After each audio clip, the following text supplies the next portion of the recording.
তাই এই আলিপুরদুয়ারের সৌন্দর্য একটা বড় সৌন্দর্য। এই প্রথম আপনারা শুনলে খুশি হবেন, পাহাড়ে আমরা আগে নেতাজি সুভাষচন্দ্র বোসের জাতীয় উৎসব যে আমরা তার জন্মদিন পালন করেছি, তার কারণ পাহাড়ে তিনি খুব যেতেন, পাহাড়কে খুব ভালোবাসতেন।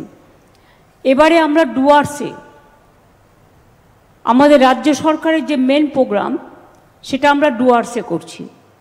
তার কারণ ডুয়ার্সে এর আগে কখনো হয়নি এবং আমরা নর্থ বেঙ্গলকে গুরুত্ব দিচ্ছি সাউথ বেঙ্গলের সাথে সাথে। সাউথ বেঙ্গলে প্রতিবারই হয়, সব ব্লকে হয়, নেতাজি সুভাষচন্দ্র বোসের জন্মজয়ন্তী সব ব্লকে হবে একই সময় বেলা 12টায়। আমাদের এখানে 12টার মধ্যে হাজির হয়ে যেতে হবে। নেতাজি সুভাষচন্দ্র বোসের জন্মগ্রহণের সময়টা সব ব্লকে ব্লকে সাইরেন বাজবে, শঙ্খ বাজবে, যে যারা যেভাবে প্রার্থনা করবেন জন্ম 1 মিনিট সাইরেন বাজে, সেই সময়টা সকলে ভালোভাবে আমরাও যেমন এখানে উদযাপন করব, অন্যান্য জেলা ব্লক সকলে ওয়ার্ড তারা তাদের মতো করে উদযাপন করবে। এটা তো সিস্টেমই আছে। আমরা এ মাসে 2 তারিখে নবান্নতে আমরা স্টেট রিভিউ মিটিং করেছিলাম। তাতে আমরা কতগুলো কথা অলরেডি বলে দিয়েছিলাম এবং ডিএম সহ সকলে ভার্চুয়ালি ছিলেন। আশা করি সেই অনুযায়ী কাজ শুরু হয়েছে। বর্ষার সময় কোনো কাজ হয় না, আর বছরে অ্যাসেম্বলি ইলেকশন এবং পার্লামেন্ট ইলেকশনকে কেন্দ্র করে 3-6 মাস নষ্ট হয়ে যায়।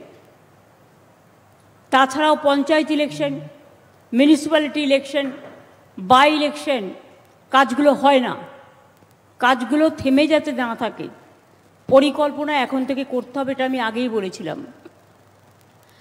বর্ষার সময় আপনারা গাছ পুঁতুন, গাছের জন্য ফরেস্ট ডিপার্টমেন্ট গাছের প্ল্যানিং এখন থেকে করুন।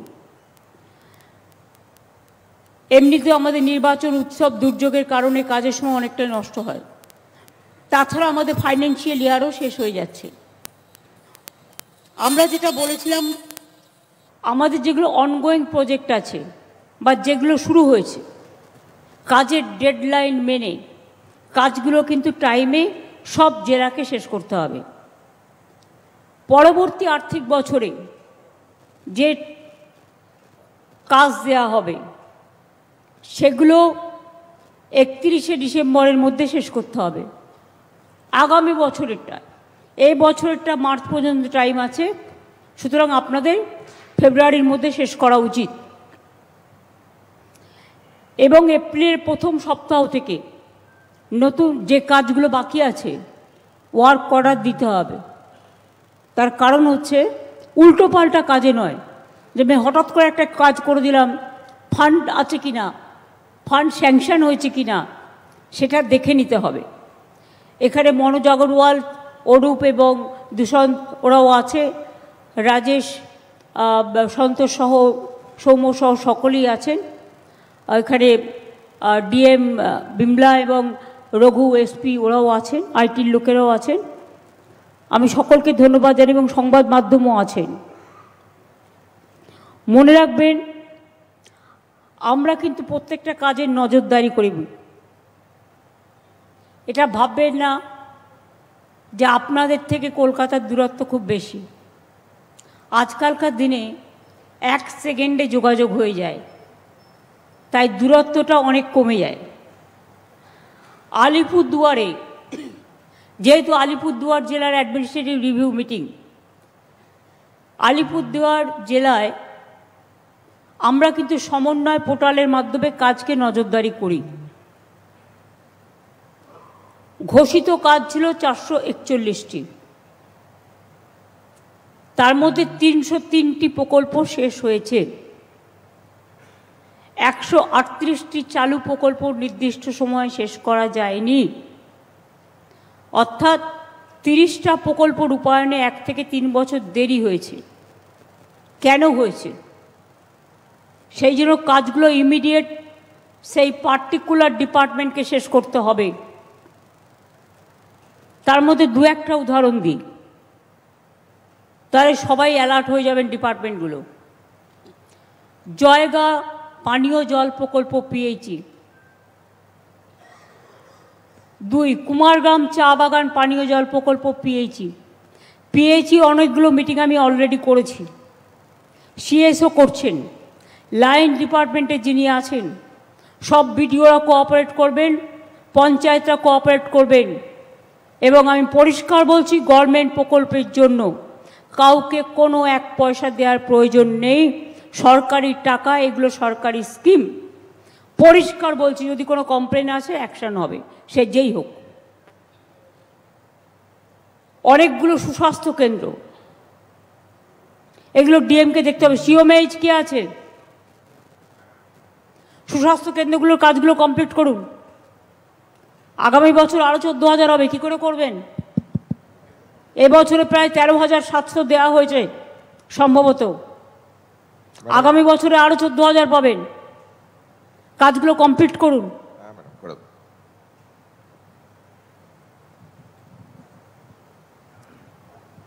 এবং 108টা প্রকল্পে, যেটা 1 বছরের কম দেরি হয়েছে। কালচিনি ব্লকে ভার্নাবাড়ি চা বাগানে আইসিডিএস কেন্দ্র, কালচিনিতে উত্তর লতাবাড়ি হিন্দি হাই স্কুলে গার্লস হস্টেল, সারনা আদিবাসী কমিউনিটি হল, আদিবাসী উন্নয়ন দপ্তর, দক্ষিণ পাইটকাপাড়া পানীয় জল প্রকল্প পিএইচই, ফালাকাটা ব্লকে সাতপুকুরিয়া উপস্বাস্থ্য কেন্দ্র স্বাস্থ্য সিএমওএইচ। প্রকল্প রূপায়ণের দেরির ক্ষেত্রে যে দপ্তরগুলি আছেন তাদের আমি অনুরোধ করব, পিএইচির কে আছেন? লাইন ডিপার্টমেন্টের হেড, ইঞ্জিনিয়ার কারা আছেন? ম্যাডাম আমরা আছি ম্যাডাম। আপনারা কাজগুলো কমপ্লিট করে ফেলবেন তাড়াতাড়ি, ঠিক আছে? এগুলো খুব ছোট ছোট কাজ, বড় কাজ নয়।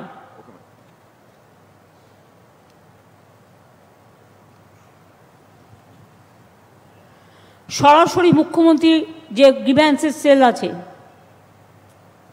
কিছু কাজ দায়সারাভাবে করা হচ্ছে।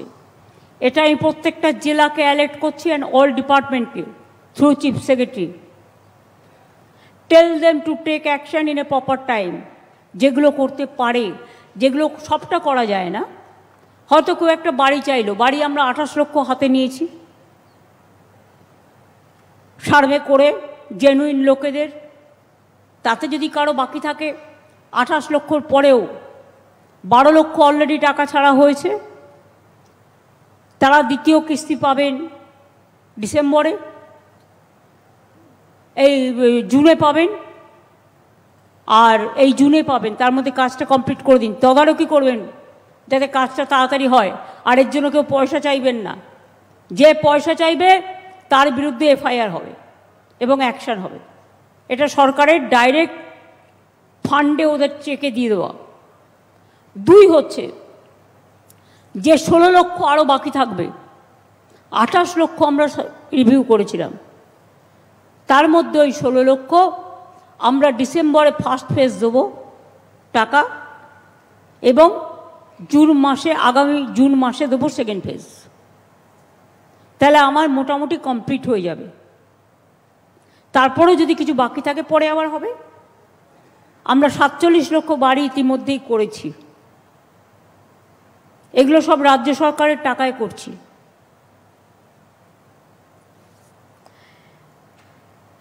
আমি গ্রিভ্যান্সেস ডিসপোজালের ক্ষেত্রে ডিপার্টমেন্ট থেকে জেলা ব্লক স্তর থেকে ফিল্ড ভেরিফিকেশন খুব কম সংখ্যায় হচ্ছে। টেল বিডিও টু ভেরিফাই। আইসিদের হাতে কোনো কাজ পড়ে থাকলে ভেরিফাই করতে হবে, অন্যদিকে মন না দিয়ে কাজের দিকে মন দিতে হবে। একজন ভালো অফিসারকে সবাই মনে রাখে, একজন ভালো কর্মীকে সবাই মনে রাখে, আর যে খারাপ হয় তাকে ঘৃণা করে। আমরা এই পৃথিবীতে জন্মেছি ভালো কাজ করবার জন্য, মানুষের পাশে দাঁড়াবার জন্য। এটা যেন আমরা মনে রাখি। অনেক ক্ষেত্রে যে গ্রিভ্যান্সেস ঠিকমতো মেটানো হয়নি বলে আমরা রিপোর্ট পেয়েছি, আমরা একটা থার্ড পার্টিকে দিয়ে রিভিউ করি। এটা জেনে রাখুন। আপনি যদি ব্লকে না করেন, ভাববেন না যে কেসটা আমরা ভুলে গেলাম। আমরা থার্ড পার্টিকে দিয়ে ফিল্ড ভেরিফিকেশন করাই। Quality of disposal is not satisfactory. আমি সবাইকে ফিল্ড ইন্সপেকশন করবার জন্য অনুরোধ করব। চিফ সেক্রেটারি কালকে জেলায় এসে যদি 5-6টা জায়গায় যেতে পারে, তাহলে বিডিওদের ব্লকে ব্লকে ঘুরতে হবে। ICDS centre, mid day meal centre, সুস্বাস্থ্য কেন্দ্র, তাছাড়াও বিএসকে মাঠে কি কাজ হচ্ছে, চা বাগানে কি কাজ হচ্ছে, তাদের সাথে গিয়ে একটু বসে কথা বলা, একটু মেলমেশ করা। এটা জেলা পরিষদ, পঞ্চায়েত সমিতি, গ্রামসভা এবং আমাদের এমএলএ এমপি থেকে শুরু করে আমি সবাইকে, ফিল্ড অফিসার থেকে শুরু করে, বিডিও থেকে শুরু করে, এসডিও থেকে শুরু করে, আইসি থেকে শুরু করে, এসপি থেকে শুরু করে, ডিএম থেকে শুরু করে সবাইকে বলবো, মোবিলিটি বাড়াতে হবে।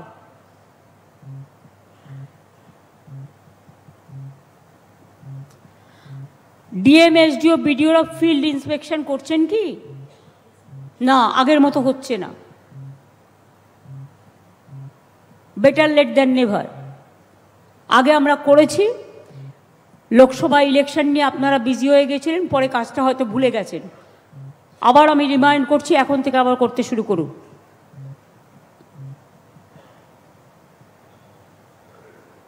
বাংলার সহায়তা কেন্দ্র যেটা বিএসকে আমরা করেছি, সব বিএসকে দেখাশোনা কে করে? জেলা থেকে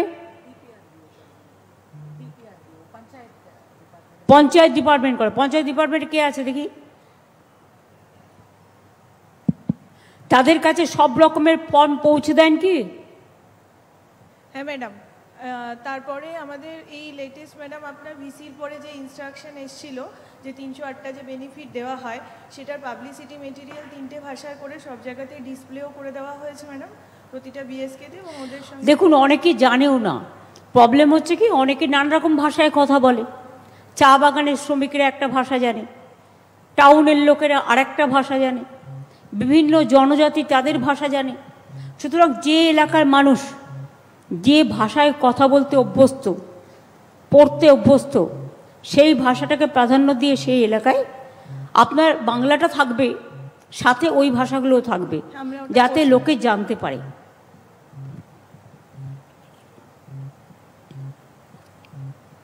আর বিএসকে কেন্দ্রগুলোকে ভিজিট করতে হবে। সব কেন্দ্রে ফর্ম ঠিকমতো আছে কিনা, পাবলিক ঠিকমতো পাচ্ছে কিনা। আগামী দিন বিএসকে কেন্দ্রকে, আমি সিএসকে বলছি, টোটাল সিসিটিভি দিয়ে কভার করে দিতে হবে, এবং ফোন, একটা করে ফোন। আলিপুর দুয়ার জেলাতে, গৌতম তুমি ওপরে শোনো, প্রকাশ, ঋতু, সামিরুল বা এমএলএরা ওপরে আসুন, ওদের কিছু চেয়ার দাও।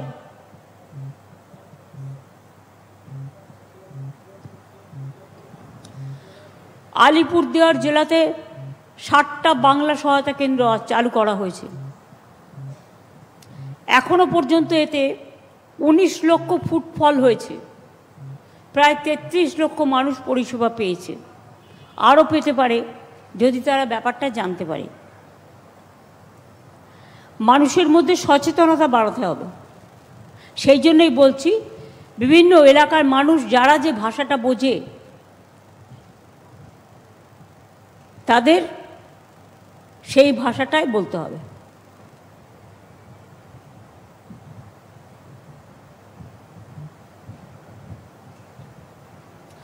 আবার দুয়ারে সরকার হচ্ছে। এবারে দুয়ারে সরকারে 37টা সাবজেক্ট রাখা হয়েছে। 24 তারিখ থেকে জানুয়ারি মাসের 1 ফেব্রুয়ারি পর্যন্ত দুয়ারে সরকার হবে, এবং যেগুলো আমরা করতে পারবো সেগুলো আমরা 28 ফেব্রুয়ারির মধ্যে করে দেব, ডিসবার্স করে দেব।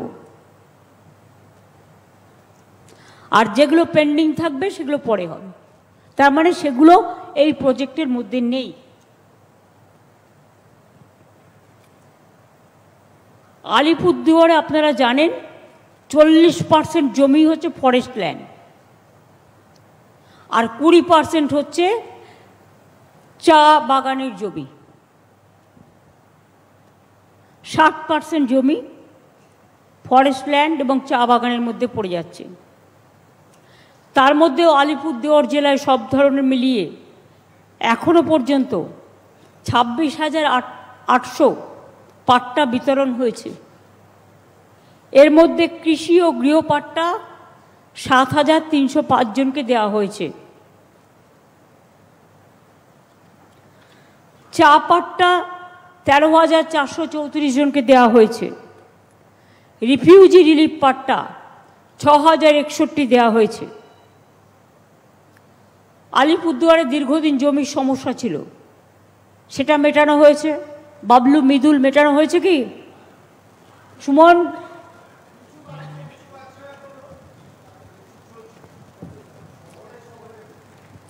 আগেরগুলো হয়ে গেছে, আগে হ্যাঁ কিছু বাকি আছে দিদি, হয়ে গেছে, এখন কিছু বাকি আছে, এগুলো সার্ভেও হয়ে আছে, সেগুলো তোমাদের দামের ব্যাপার আছে, শহরেরও আছে। হ্যাঁ জানি আমি। কি ব্যাপার বলো?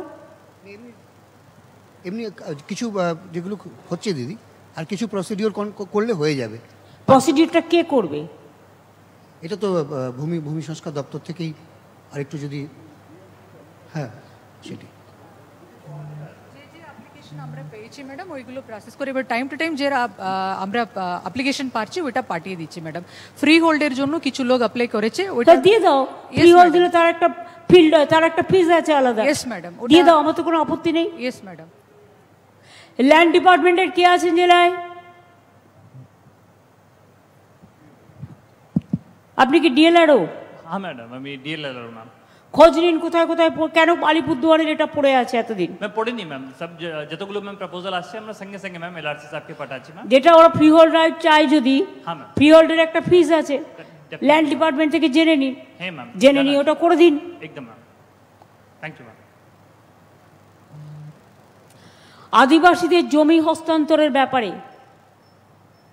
কোনো রকম কোনো বেনিয়মী কাজ আমি কিন্তু মানব না। আদিবাসীদের জমি আদিবাসীদের অধিকার, এটা মাথায় রাখতে হবে। এর জন্য সরকার আইন করেছে, সেই আইনের যেন হেরফের না হয়। যদি হেরফের হয় তাহলে কিন্তু ইটস এ ক্রিমিনাল অফেন্স।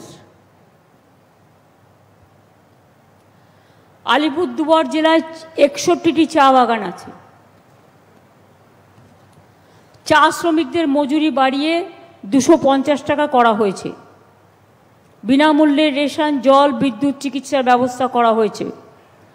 চা সুন্দরীর যারা বাড়ি পাচ্ছিলেন, এখন আমরা অন্য নিয়ম করেছি, যা বাড়ি হয়ে গেছে, এবার আমরা তাকে পাট্টা দিচ্ছি চা বাগানে, এবং তাকে বাড়ি করার টাকাও দিচ্ছি তার সাথে, মানে ডাবল পাচ্ছে। এতে চা বাগানের মজদুররা খুশি হবে বলে আমি মনে করি। আলিপুরদুয়ারে 22টা ক্রেচ তৈরি করা হয়েছে, যারা চা বাগানে মায়েরা কাজ করে বাচ্চাদের রাখার জন্য। টি বোর্ডের গত জুলাই মাসের এক নির্দেশে চা তোলার সময়সীমা 23 দিন এগিয়ে 30শে নভেম্বর করা হয়েছিল, করার নির্দেশ দেওয়া হয়। শ্রম দপ্তরের লিখিত অনুরোধ সত্ত্বেও সময় বাড়ানো হয়নি। এতে বাংলার 7-8% চায়ের ক্ষতি হয়েছে। কেন হয়নি এটা আমি শেষকে বলবো ইনভেস্টিগেশন করে দেখতে। Who is responsible for this, and law must act.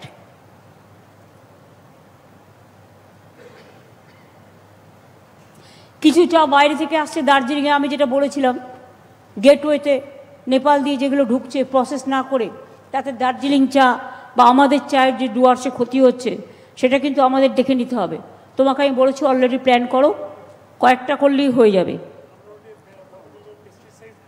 সব বলার দরকার নেই, এগুলো করে নেবে ভেতরে ভেতরে। মহুয়া, কালচিনি, রায়মাটাং চা বাগানের কি খবর? খুলে গেছে অলরেডি। কত চা শ্রমিক ছিলেন এতে?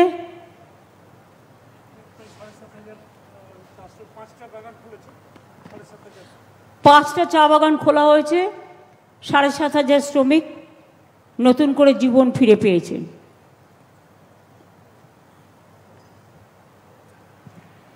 এখানে 34টি হোমস্টে নথিভুক্ত করা হয়েছে। হোমস্টে যাতে আরও বাড়ে দেখতে হবে, কারণ ডুয়ার্সে মানুষ ঘুরতে আসে, জায়গা পায় না। আমার মনে হয় সাথে সাথে রাজা ভাত খাওয়া, ওদিকে আমাদের যেটা জয়গাই নয়, জয়ন্তী, ওটাকে আলিপুরদুয়ার জেলার মধ্যে পড়ে, ওটা একটু দূরে হয়ে গেছে। ওখানে যে পাথরগুলো যদি টেন্ডার করা হয়, অনেক মানুষ লোকাল চাকরি বাকরি পাবে এবং ইনকাম বাড়বে, গভর্নমেন্ট ট্যাক্সও পাবে। এটার একটা পলিসি আমি ইমিডিয়েট করে ওদের পাঠিয়ে দিতে বলছি, এবং ওই সব জায়গায় ভিজিটও করতে হবে।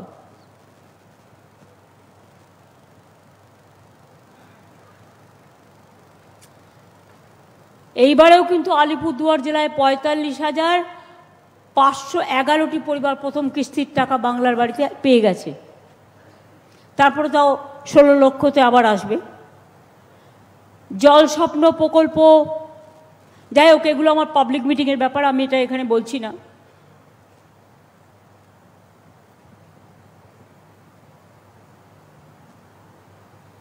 এগুলো পাবলিকের কাজগুলো সৌম্য তোমরা করে দিয়েছ, শর্টকাট করেছো, তোমাদের কাজটাও ঠিক হচ্ছে না। আই ডোন্ট লাইক ইট।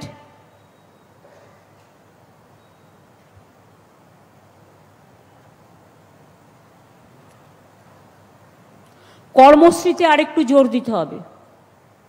100 দিনের কাজ সেন্ট্রাল গভর্নমেন্ট বন্ধ করে দিলেও আমরা কিন্তু পরিবর্তে কর্মশ্রী চালু করেছি। তাতে 50 দিনের কাজ নির্দিষ্ট করা হয়েছে। কিন্তু যদি কোনো জেলা মনে করে পরিযায়ী শ্রমিক আছে, প্রবলেম আছে, সমস্যা আছে, গরিবি বেশি আছে, সেখানে 50-এর জায়গায় 60ও হতে পারে। আগে তো 100 দিনের কাজেও 30 দিনও কাজ হতো না। আমরা মিটিং করে করে করে এটাকে 50-60% পর্যন্ত বাড়িয়েছিলাম। সুতরাং 50 দিনের কাজ এটা ঠিকমতো করাতে হবে। এর জন্য অনেকগুলো ডিপার্টমেন্টকে আমরা সংযুক্ত করেছি। যার যাই কাজ হোক না কেন, যে ডিপার্টমেন্টেরই হোক, সে পিডাব্লিউডি হোক, পঞ্চায়েত হোক, ইরিগেশন হোক, পিএইচই হোক, ফরেস্ট হোক, লোকাল লোকেদের 50 দিনের কর্মসূচি কাজের মধ্যে দিয়ে যুক্ত করতে হবে। বাইরে থেকে কন্ট্রাক্টর লোক নিয়ে চলে এলো আর স্থানীয় লোকেরা চান্স পেল না, এটা হবে না। অনেক দিন হয়েছে, এটা আমি পরিষ্কার নির্দেশ দিয়ে যাচ্ছি।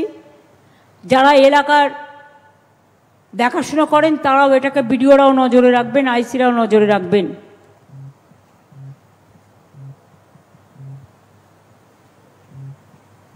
লাইন ডিপার্টমেন্ট অবশ্যই নজরে রাখবেন। এথেল বাড়িতে ইন্ডাস্ট্রিয়াল স্পট করা হয়েছে, কতগুলো ভর্তি হয়েছে?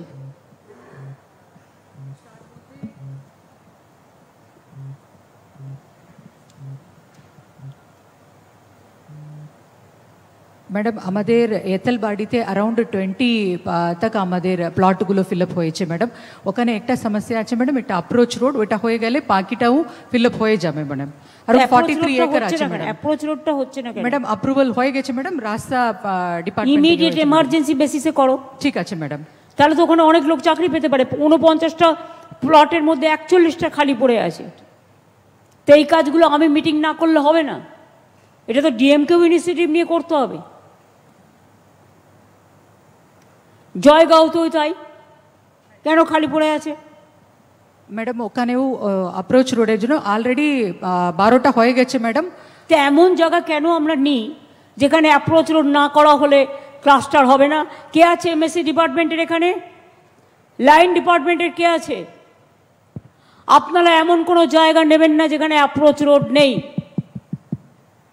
আর অ্যাপ্রোচ রোডের জন্য লোকাল পিপুল যেন সাফার না করে, এখন থেকে এটা মাথায় রাখবেন। যেখানে অ্যাপ্রোচ রোড আছে সেখানে ইন্ডাস্ট্রিয়াল এস্টেট বানাবেন। ঠিক আছে। প্রথমে এমন জায়গা নিলেন ধবধবে গোবিন্দপুর, তারপরে বলবেন রাস্তা করে দাও, জল করে দাও, তারপরে হবে। এটা হবে না। There is a limit for everything. কাজ এমন জায়গায় করতে হবে যেখানে জনসংযোগ আছে এবং যোগাযোগ ব্যবস্থা আছে। এখন থেকে এটা হবে সিস্টেম। ঠিক আছে ম্যাম। আমি সিএসকেও বলবো to send the instruction to the MSME department and all the DM. খালি প্লটগুলো ইমিডিয়েট বন্টন করতে হবে।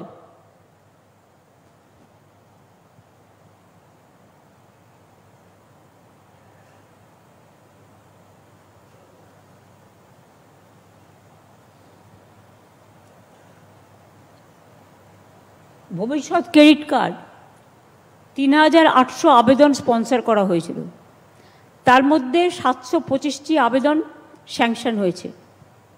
স্পন্সরের তুলনায় স্যাংশন এত কম কেন? ব্যাংক কি কোঅপারেশন করছে না?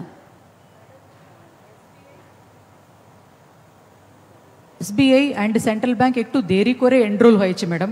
এর মধ্যে আমাদের অনেক বেনিফিশিয়ারিরা একাঙ্কারী কাস্টমার ছিল, এটা একটা রিজন ছিল ম্যাডাম। আর একটা রিজন, আমাদের যে ব্যবসায়ীরা এরা 20 লাখের উপরে ব্যবসায়ী করে না, ওদের না করুক, তারা যা পারবে তাই করুক না ম্যাডাম। তার জন্য ওদের জিএসটি বিল হয় না ম্যাডাম।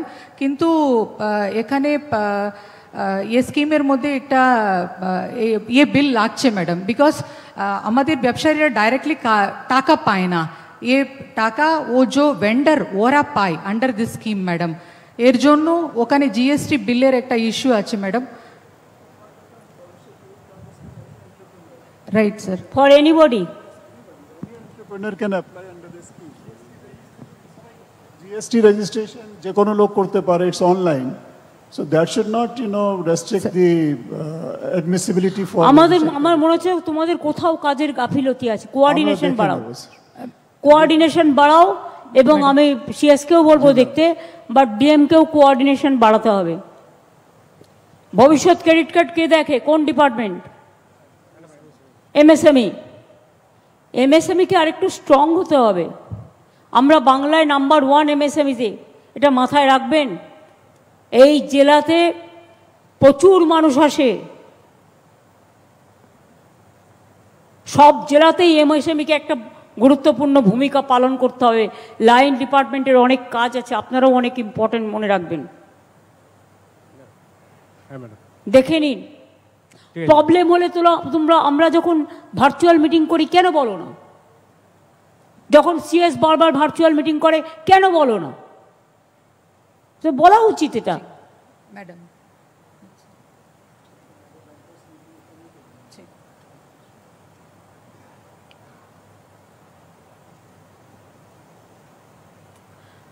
প্রাইস সিচুয়েশনের জন্য কোনো সারপ্রাইজ ভিজিট এখানে হয়? ডিএম পুলিশের আন্ডারে, এসপির আন্ডারে কোনো কমিটি হয়েছে?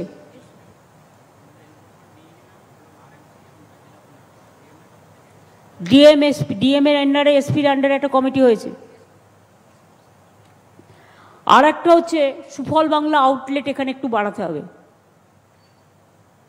বিশেষ করে অনেক জনজাতি আছে, তারা খুব গরিব, তারা চালটা পায়, আগে তো কিছুই পেত না, এখন চাল পাচ্ছে, স্বাস্থ্যসাথী পাচ্ছে, বাচ্চাদের পড়াশোনার টাকা পাচ্ছে, লক্ষ্মীর ভাণ্ডার পাচ্ছে, যত সুযোগ সবটাই পাচ্ছে।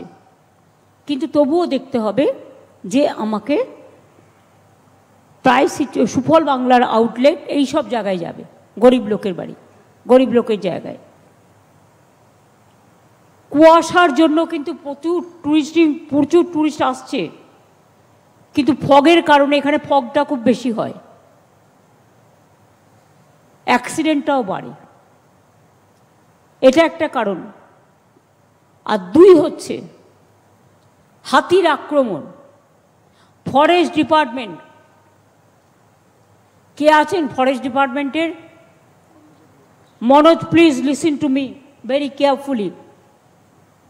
আচ্ছা, এটা আমি তোমাকে দিলাম। আমি এইমাত্র আমার মোবাইলে একটা ছবি তুলে এলাম, আমি যেখানে আছি সেখান থেকে। দাও ফোনটা।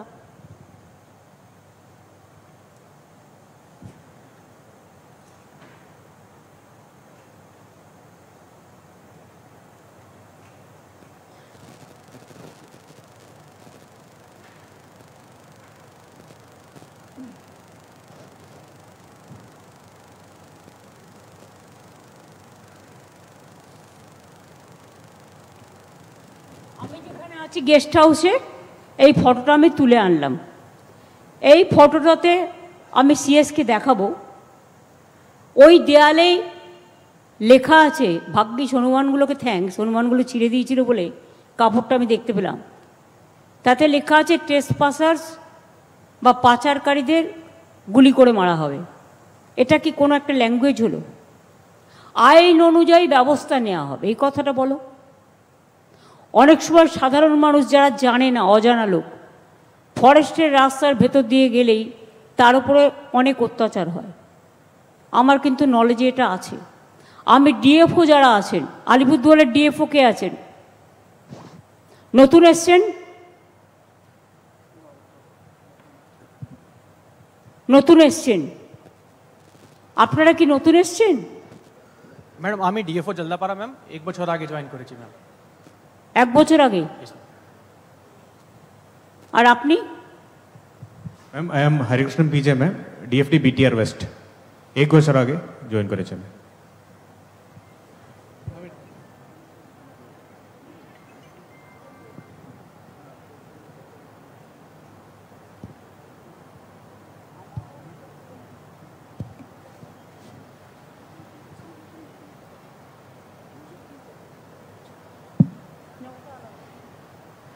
আপনারা ফরেস্টের মধ্যে দিয়ে যদি যাতায়াত কেউ করে, মানে ভুলে, নিশ্চয়ই যাওয়া উচিত নয়, কারণ হাতি টাতির তাণ্ডব হতে পারে। হাতির সংখ্যা বেড়ে গেছে, আমরা কেন্দ্রীয় সরকারকেও বারবার জানাচ্ছি, আমরাও ভাবছি কিভাবে কি করা যায়। কিন্তু আপনারাও খুব স্ট্রং অ্যাকশন করেন কখনো কখনো, যে অ্যাকশনটা মানুষের পছন্দ নয়। মনে রাখবেন, বন, অরণ্য, সবুজ আপনাদের যেমন স্পেশালিটি আছে, জনগণেরও কিন্তু অধিকার আছে। সবাইকে নিয়েই কিন্তু সমাজে চলতে হয়। আপনার টাফ হন। এই যে কিছুদিন আগে আপনারা একটা বাঘ অপারেশন করে আমাদের ফরেস্টের কর্মীরা, প্রশাসন সবাই ধরলো, আমি তাদের সঙ্গে সঙ্গে থ্যাঙ্কস জানিয়েছি, কনগ্রাচুলেট করেছি। কিন্তু আলিপুরদুয়ারে আমার কাছে কিছু স্পেসিফিক কমপ্লেন আছে, আমি সিএসকে বলবো ওটা বলার জন্য। আপনারা বসুন প্লিজ। মূলত যেটা ম্যাম অভিযোগ এসেছিল কি আমাদের বিভিন্ন ফরেস্ট এরিয়াতে ট্র্যাডিশনালি অনেক জায়গায় পিকনিকগুলো হয়, অনেকজন মানুষ উইন্টার্সের সময় আসে, সেই জন্যে ওখানকার লাইভলিহুড নিয়েও পিকনিকগুলো করার সুযোগ মানুষ পায়। তো এই ক্ষেত্রে কিছুটা অবস্ট্রাকশনস ইতিমধ্যে দেওয়ার কথা আমরা শুনেছিলাম। তারপরে আপনার নির্দেশ পাওয়ার পরে এসিএস ফরেস্ট এবং এইচওএফ সঙ্গে কথা হওয়ার পরে এবং তারপরে মাননীয় এমপিও মিটিং করলেন, কিছুটা কোঅর্ডিনেশনের যে অভাব ছিল ওটা মিটেছে এবং অনেক সমস্যাগুলো মিটলো। কিন্তু ওটা হওয়ার বাঞ্ছিত ছিল না। এরকম কোনো রেস্ট্রিকশনস বা অপোজ করা, ইম্পোজ করা ঠিক নেই। যে সিদ্ধান্ত তো আপনি নিজে নিতে পারেন না, এভাবে নিতে পারেন না। জয়গায় গাঁওতে একটা উৎসব হয়, একটা পুজো হয়, বন্ধ করে দিলেন আপনি হট করে। ওয়াই? শুনুন, আপনাদের লোকে চেনে না, চেনে আমাদের। আপনারা যদি মনে করেন ভুল করবেন ইচ্ছা করে, ইচ্ছাকৃত ভুল, দায়টা কিন্তু আমাদের উপর আসবে। সুতরাং দায় যদি আমাদের উপর আসে, তাহলে আমরাও ছেড়ে কথা নিশ্চয়ই বলবো না। তারপরে হোমস্টে নিয়েও সেরকম সমস্যা। হোমস্টে নিয়ে দ্য সেম প্রবলেম। মনোজ, তুমি বলো, তুমি ব্যাপারটা জানো। ম্যাডাম আমি বলছি ম্যাডাম, যে ছিল ম্যাডাম যে গেস্ট হাউসে আপনি ছিলেন ম্যাম, তো মাইকটা সামনে নাও, কথা শোনা যাচ্ছে না। হ্যাঁ ম্যাম, যে গেস্ট হাউসে ম্যাডাম আপনি ছিলেন, আমার ফিল্ড ডাইরেক্টর বললেন আমাকে ওটা ইন্ডিয়ান এয়ারফোর্স লিখেছে। তো আমি ওনাকে বললাম আমি জানতাম না ইন্ডিয়ান এয়ারফোর্স এটা কেন লিখেছে না লিখেছে, ওর জমিন আছে ওদিকে, ওনার সঙ্গে বসে আমাদের উপর তো ওরা লিখতে পারবে না কি গুলি করে দেবো, এটা করে দেবো, এটাই আছে অবস্থা না। ম্যাডাম নমস্কার ম্যাডাম, অ্যাকচুয়ালি আমিও একদিন ওরকম কি ওটা দেখেছিলাম, জাস্ট আমি স্টাফকে খবর নিলাম এটা কেন লেখা হচ্ছে, বলছে এটা আমাদের নয় আর কি, এয়ারফোর্স সাইড থেকে লেখা আছে। আপনি মানে আমি কিন্তু এয়ারফোর্স কিছু যদি এই ধরনের জিনিস আমাদের জায়গায় করে, সেক্ষেত্রে তো কনসাল্ট করবে ডিএম এর সাথে, এসপির সাথে। Take up this matter with the airport. This a very unhealthy line.